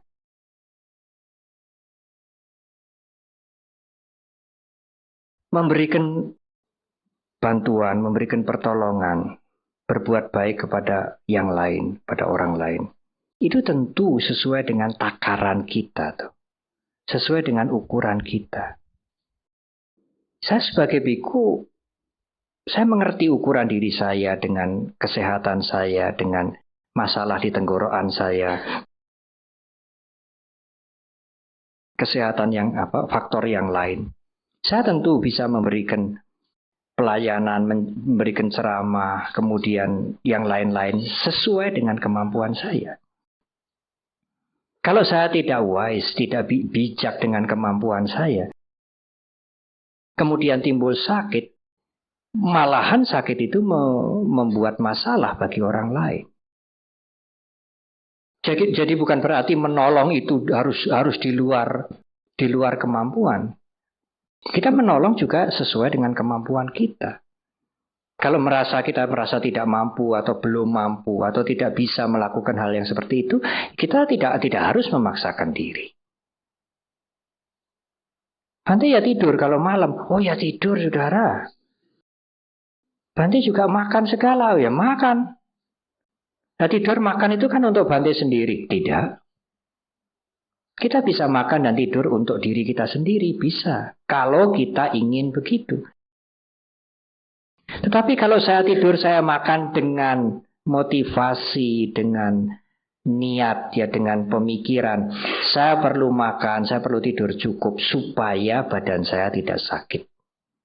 Kalau badan saya sakit, menjadi problem, memberikan masalah pada orang lain. Kalau saya tidur cukup, makan cukup, badan saya sehat. Sehingga saya bisa to serve others lebih lama, lebih banyak.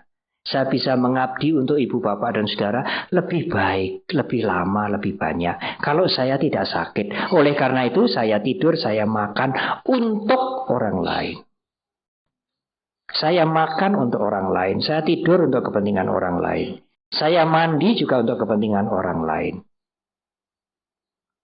Motivasi itu yang membuat mental kita maju. Sama-sama makan, sama-sama tidur, belum tentu motivasi makannya, motivasi tidurnya sama. Memberi pertolongan, memberi bantuan, belum tentu motivasinya sama.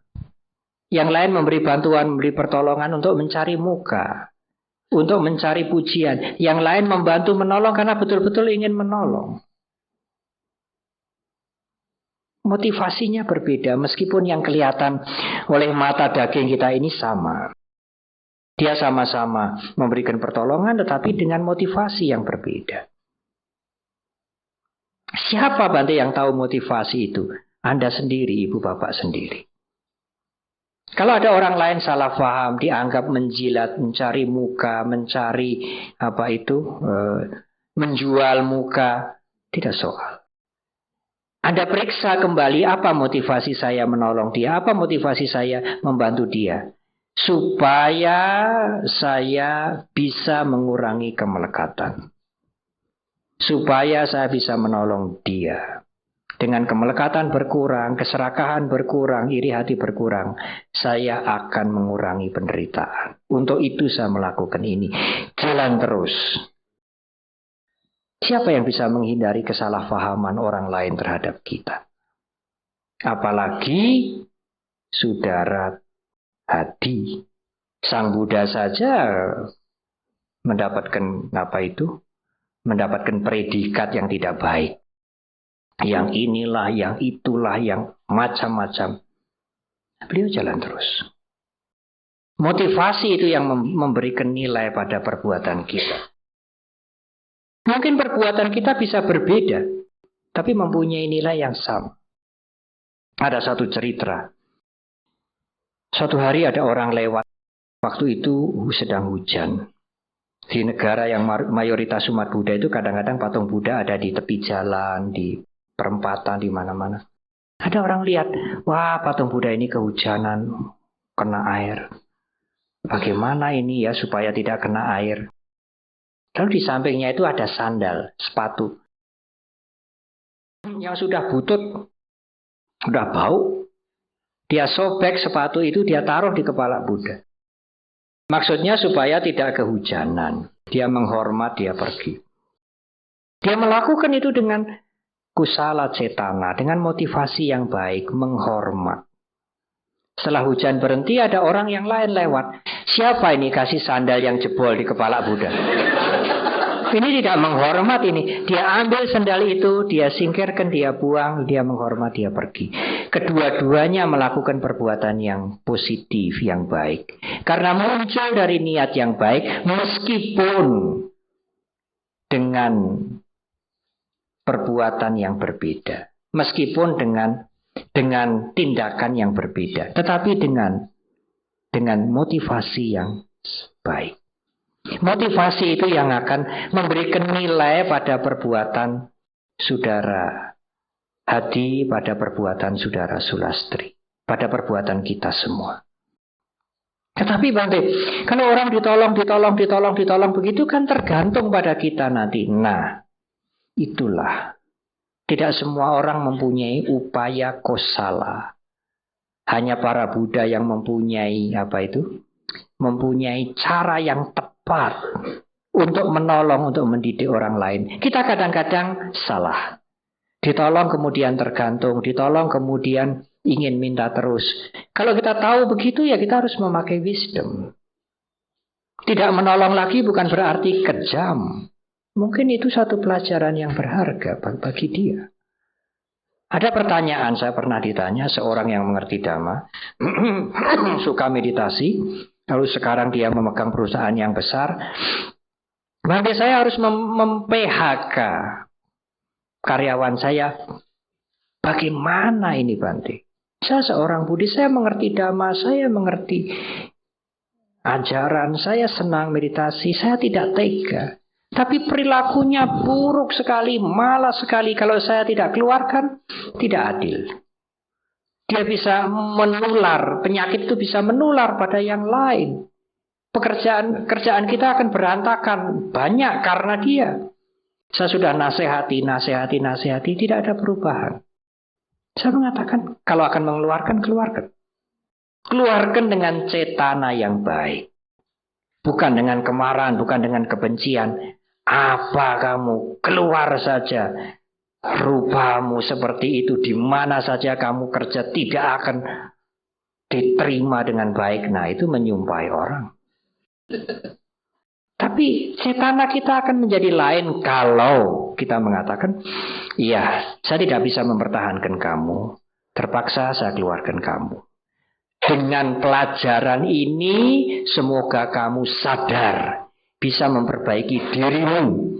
Sehingga kalau kamu nanti bekerja di tempat yang lain, kamu bisa lebih baik dari sini, keluar. Itu bisa dilakukan oleh seorang Buddhis. Dia harus terpaksa PHK. Tapi harus ada usaha memperbaiki dulu, menegur dulu, memperbaiki dulu. Berapa kali Bante menegur, memperbaiki itu, tidak sama pada tiap orang. Mr. Po mungkin bisa menegur 10 kali, memperbaiki 10 kali. Saya mungkin hanya 5 kali sudah angkat tangan. Udah 5 kali, sudah tidak bisa lagi. Tidak mampu lagi. Kalau saya lanjutkan, nanti kejengkelan yang keluar. Kemarahan yang keluar. Daripada kejengkelan dan kemarahan membakar diri saya, kamu keluar saja. Semoga ini jadi pelajaran yang baik. Kamu bisa memperbaiki dirimu. Kamu masuk ke tempat yang lain, punya perilaku yang lebih baik. Bukan dengan keinginan atau motivasi menghancurkan dia. Rasain lu. Kapan kapokmu? Kerja di mana aja nggak akan kamu tahan lama. Kayak begitu tabiatmu. Tidak. Dengan motivasi yang baik, dengan pengertian yang baik, dengan niat yang baik. Setelah diperbaiki, setelah dinasehati, tetapi tidak mampu, silakan. Ya, itu kita harus belajar ya, saudara-saudari, kita harus belajar. Dengan pengertian yang bertambah, dengan pengalaman yang kita alami, dengan kepahitan-kepahitan yang kita rasakan, kita akan menambah pengertian pada diri kita. Sehingga kita mempunyai cara yang baik untuk menghadapi seseorang, untuk membantu seseorang. Membantu dengan bijak, membantu dengan cara yang tepat. Memang tidak bisa selalu tepat, kecuali seorang sama Sang Buddha. Tetapi kita berusaha belajar untuk membantu dengan cara yang tepat. Bagaimana atas sila? Atas sila bukan keharusan. Kalau ibu bapak saudara harus kerja keras, memerlukan energi banyak, tidak harus atas sila. Atas sila itu fakultatif ya. Bisa dilakukan, bisa tidak. Setiap bulan gelap, bulan terang. Atau kalau itu toh hari kerja, ibu bapak bisa melakukan hari Minggu. Hari Minggu hari pesta, Bante. Latihan mengendalikan diri, latihan tidak terikat. Sebulan 2 kali, bulan gelap, bulan terang. Setahun berapa kali ibu bapak? Ciit Camgo ya. Setahun berapa kali? 24 kali. Saya sering mengejek umat Buddha. Masih kalah dengan saudara kita Muslim, orang Islam. 30 atau 29 hari. 30 hari. Diambil sekaligus. Anda kredit. Anda kredit sebulan 2 kali. Itu pun kadang-kadang tidak bayar. Banyak tidak bayarnya.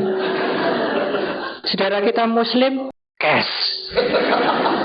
30 hari. Saya sering cerita begitu. Iri hati saya dengan Anda sekalian umat Islam. Anda latihan mengendalikan diri, mengendalikan makan. Cash. 30 hari. Umat kami ini kredit. Sebulan bayarnya 2 kali. Itu pun banyak tidak bayar. Usaha latihan ya, atas sila. Tetapi atas sila bukan keharusan. Ibu bapak dan saudara bisa mencari hari yang tidak sibuk, tidak bekerja, tidak perlu energi banyak. Ibu bapak bisa latihan atas sila. Atas sila dilakukan pada hari Uposatha, tanggal 1, tanggal 15 perhitungan bulan. Kalau itu tidak bisa dilakukan, melakukan hari Minggu atau hari yang lain boleh. Kalau ibu bapak melakukan hari Minggu, meskipun bukan tanggal 1, bukan tanggal 15, hari itu menjadi hari Uposatha bagi ibu bapak saudara sendiri. Meskipun bukan tanggal 1, tanggal 15. Tapi kalau tanggal 1, tanggal 15 itu hari Uposatha umum. Kalau saya menjalankan atas sila tidak di tanggal 1, tanggal 15, di hari Sabtu atau hari Minggu atau hari Senin, hari itu menjadi hari Uposatha untuk saya. Uposatha adalah bahasa Pali. Bahasa Sanskertanya Upowasata. Upowasata itu yang menjadi puasa. Puasa. W kadang-kadang hilang seperti uang. W-nya kan hilang, tinggal uang. Puasa menjadi puasa. Jadi istilah puasa yang kita kenal di Indonesia yang dilakukan oleh saudara-saudara kita Muslim itu berasal dari bahasa Sanskerta. Upowasata menjadi puasa, menjadi puasa. Bukan bahasa Arab. Bahasa Arabnya itu saum. Saum atau siam itu puasa itu. Puasa itu bahasa Sanskerta. Atas sila itu sering disebut Uposatha sila. Dan dilakukan pada hari Uposatha. Apa artinya Uposatha, Bante? Puasa. Puasanya umat Buddha itu ya menjalankan atas sila itu. Pada hari puasa. Hari puasa tanggal 1 atau tanggal 15 bulan gelap atau bulan terang. Atau pada hari lain yang kita puasa sendiri?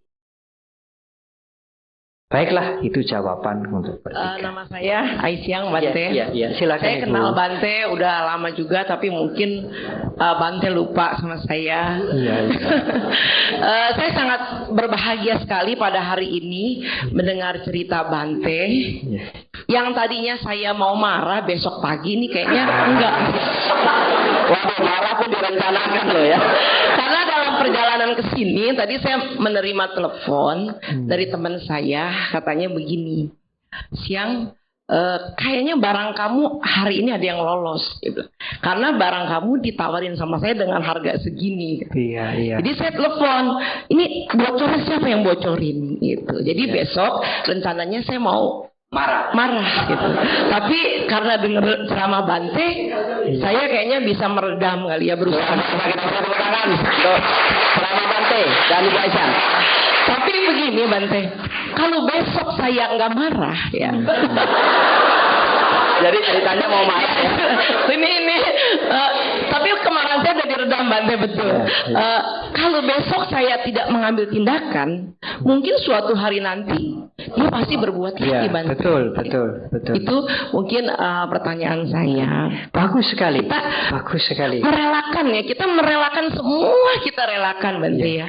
Dan terus kalau misalnya kita punya suami udah susah-susah dapet Bante ya. Terus suatu hari ada yang naksir, apa kita relain juga Bante?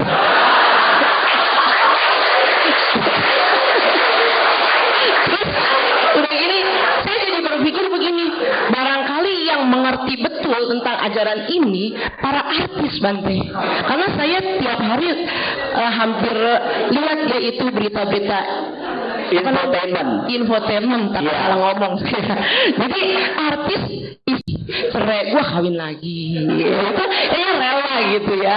Nah itu aja Bante pertanyaan saya. Apakah memberi nasihat tidak boleh? Kadang-kadang kita harus memberi nasihat dengan keras. Ya mungkin dengan begini-begini segala.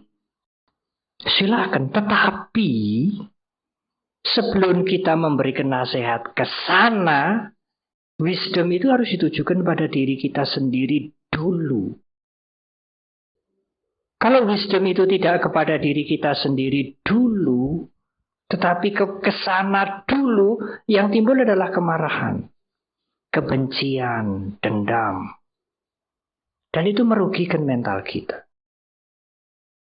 Kalau misalnya mobil kita masuk ke jurang, Bu, mobilnya masuk jurang, hancur Bu, sudah tidak bisa diselamatkan. Direparasi juga sulit. Kalau kebijaksanaan biasa, common wisdom, aduh, sembrono sekali dia. Tidak hati-hati berapa mahalnya mobil itu. Yang timbul hanya kemarahan, kejengkelan, kemarahan. Tapi the Buddhist wisdom berbeda. Buddhist wisdom melihat kemari. Dulu. Aduh, karmaku berbuah. Kalau bukan karmaku tidak akan terjadi begitu. Padahal sopir itu sopir yang lama, dia hati-hati, bisa begitu. Karmaku berbuah. Kemarahan, kebencian, dan kejengkelan pada sopir itu turun. Besok kita undang dia, yang keluar adalah nasihat. Nasihat dengan kebijaksanaan, dengan kasih sayang, dengan karuna. Bukan dengan kebencian. Karena kita melihat kemari dulu, baru melihat ke sana. Tapi kalau kita melihat ke sana dulu, kebencian yang timbul. Rumah kanan, rumah kiri selamat. Mengapa rumahku yang dihancurkan? Dijarah. Kalau Anda melihat dengan common wisdom, kebijaksanaan umum, wah, masyarakat sekarang ini barbar, biadab, tidak mengerti hukum, tidak mengenal sopan santun, buruk. Kebencian yang timbul. Marah. Tapi kalau kita melihat ke dalam dulu, dan itulah Buddhist wisdom, mengapa rumahku jadi sasaran? Mengapa kanan kiri tetanggaku selamat? Ya, karmaku berbuah. karma jelekku sendiri berbuah. Tidak ada jawaban lain. Marah kita akan turun. Kita melihat yang menghancurkan rumah kita, yang menjarah rumah kita, malah kasihan. Bukan kejengkelan, bukan kebencian, kasihan. Kasihan dia berbuat begitu. Nanti kalau karma jelek dia berbuah, dia akan menderita. Mungkin lebih menderita dari aku. Tapi kita tidak ada kesempatan menasehati dia. Dia sudah pergi, dia sudah lari. Kita bisa memancarkan meta saja, memberikan harapan positif, harapan baik pada dia. Semoga dia berubah. Semoga dia sadar apa yang dia lakukan. Sehingga suatu saat dia tidak mengulangi perbuatannya lagi. Kasihan saya kalau dia sangat menderita nanti. Berbeda Ibu Bapak. Dengan Buddhist wisdom segala sesuatu akan berbeda sekali. Bukannya tidak boleh menegur, bukannya tidak boleh menasehati. Itu adalah karuna, itu adalah bentuk dari kepedulian kita pada orang lain. Tapi padamkan dulu kebencian di sini. Padamkan dulu emosi negatif di sini. Dengan apa? Dengan Buddhist wisdom, dengan latihan mengendalikan diri, dengan meditasi. Meditasi itulah kewaspadaan. Mulai timbul marah, mulai timbul jengkel. Apa? Marah kamu? Mengapa marah? Kewaspadaan itulah yang mengawasi pikiran kita sendiri. Dari mana kita mendapat kewaspadaan? Dari latihan meditasi. Meditasi Buddhis kan untuk mempertajam kewaspadaan itu.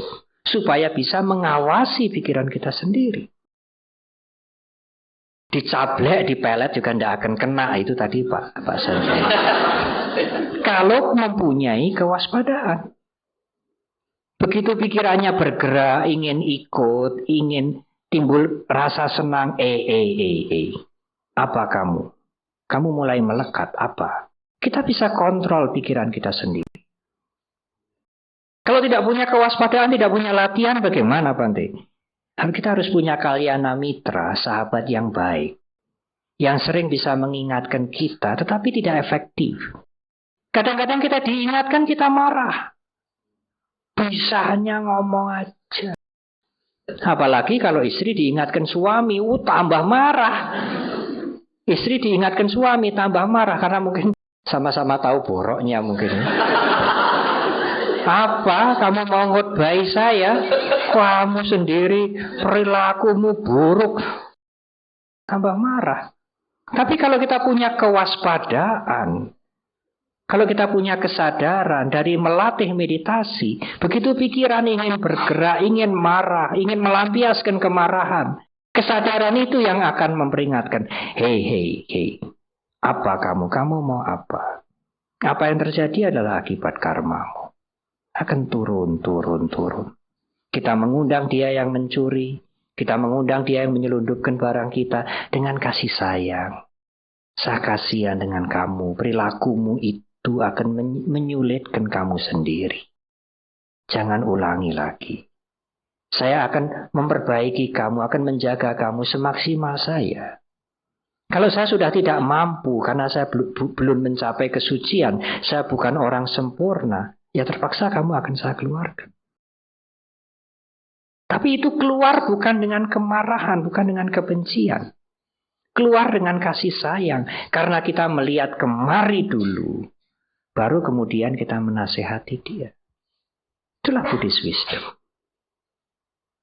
Tapi kalau keluarnya itu dengan suara yang garang kan boleh, Bante? Boleh. Dibuat begitu. Ya. Meskipun tidak usah mengatakan, saya ini mau marah ya. Tapi marah saya ini baik. Ya. Untuk kepentingan kamu. Ya boleh aja begitu. Kita sudah adjust ya. Kita sudah mengatasi emosi negatif ini dengan wisdom. Supaya kita tidak rugi. Kalau kita tidak bisa mengatasi diri kita sendiri dengan wisdom, kita rugi. Setiap ada masalah rugi. Banyak usahanya, banyak masalahnya, banyak pusingnya. Bukan banyak bahagianya. Oleh karena itu kita harus melatih diri kita, membentengi diri kita dengan latihan.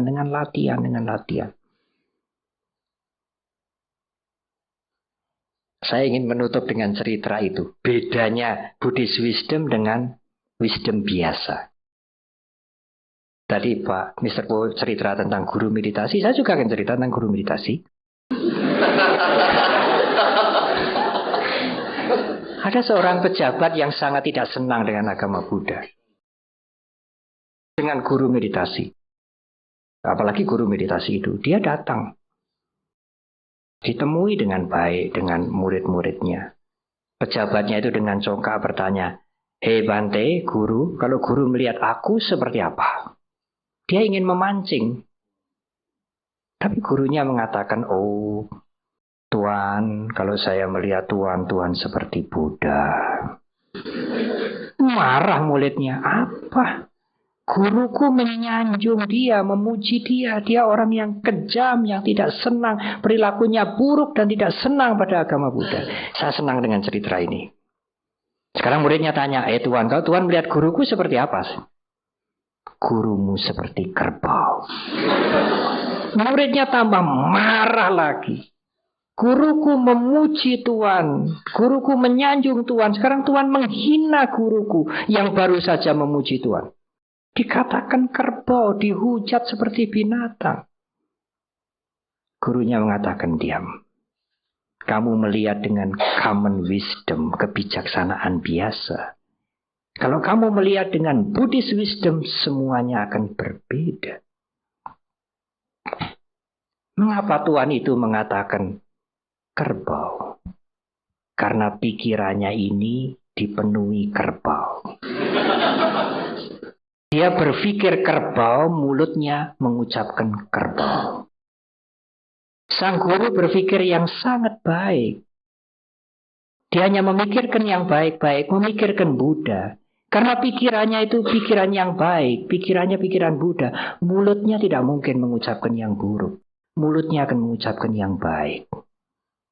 Ucapan dan perilaku itulah pencerminan pikiran kita, pengendalian diri kita.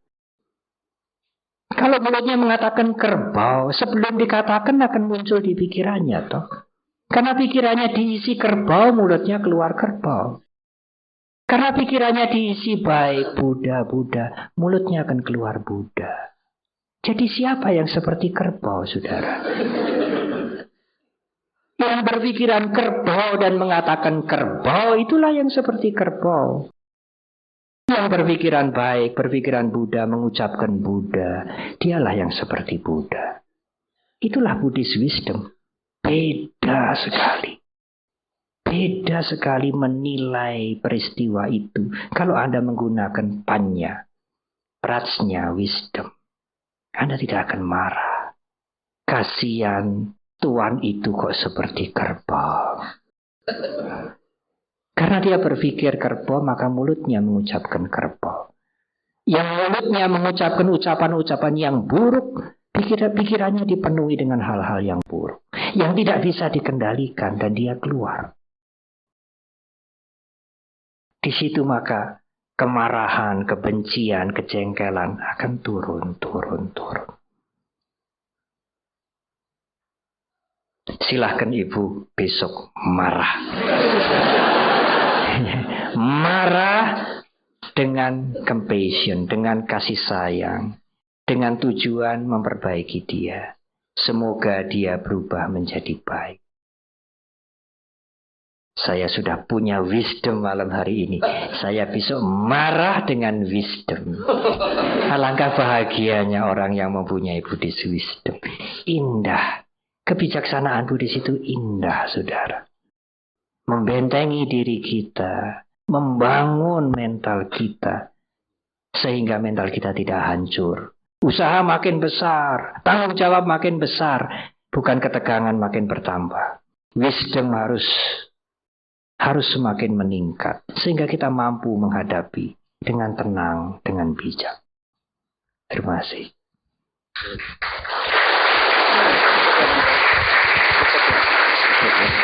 Thank you. Baik, Bante tadi menyampaikan mari kita buang jauh-jauh self-center, memikirkan diri kita sendiri, dan hal ini bisa nanti bermuara kepada kita melayani orang lain, serve others. Dengan melayani orang lain maka kebahagiaan akan kita capai. Nah, bagaimana caranya? Bante juga memberikan solusi. Solusi teknis yang Bante berikan adalah kita bisa bermeditasi, kemudian melakukan self-talk, bicara ke dalam diri sendiri. Tadi contoh terakhir yang diberikan ya kepada Ibu Aisyah, self-talk, kita bicara sendiri bahwa kenapa marah, tunggu, dan seterusnya. Ini banyak dipakai orang barat sekarang ya. Dan cara-cara seperti ini menurut istilah Bante tadi akan membingkai perjalanan hidup kita supaya lebih terarah lagi. Dan terakhir Bante tutup dengan perbedaan antara Buddhist wisdom dan common wisdom, di mana Bante menyarankan kepada kita untuk melihat hal-hal dari sisi kebijakan Buddhistik. Ya, baik demikian saja, dan saya ingin menutup dengan satu pantun. Kalau kuda sedang merumput, bolehlah sapi dilepaskan. Kalau ada kata-kata kami yang luput, mohonlah kami dimaafkan. Terima kasih, namo buddhaya.